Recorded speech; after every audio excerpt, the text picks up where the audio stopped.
ఒక చిన్న గ్రామంలో రామయ్య మరియు వెంకటయ్య అనే ఇద్దరు వ్యక్తులు ఉండేవారు.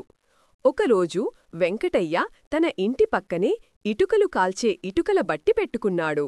ప్రతిరోజూ అతను బాగా పొగవచ్చేలా చెక్కలు, బొగ్గు తన ఇటుకల బట్టి కోసం కాల్చేవాడు. ఆ పొగ మొత్తం రామయ్య ఇంట్లోకి వెళ్తూ ఉండేది. రామయ్య కుటుంబం దగ్గుపడేవారు. ఆవరణలో ఉన్న బట్టలు, ఆహారం దుమ్ము, పొగతో పాడయ్యేవి. రామయ్య ఎన్నిసార్లు చెప్పినా వెంకటయ్య ఆపలేదు. దాంతో రామయ్య కోర్టులో కేసు వేశాడు. నాకు వ్యక్తిగత సౌకర్యం భంగం కలిగిస్తున్నాడు, ఇది ప్రైవేట్ న్యూసెన్స్ అని. కోర్టు విచారణ చేసినప్పుడు వెంకటయ్య తన పనిని చేస్తూ ఇతరుల ఆస్తికి మరియు ఇతరుల సౌకర్యానికి నష్టం కలిగిస్తున్నాడు అని తేలింది. అందుకే కోర్టు రామయ్యకు నష్టపరిహారం ఇప్పించి వెంకటయ్యకి ఆ ఇటుకల బట్టేని ఆపమని ఆదేశించింది. ఆ తీర్పుతో గ్రామస్తులు ఆనందించారు. మరిన్ని వీడియోస్ కోసం నా ఛానల్ని సబ్స్క్రైబ్ చేయండి.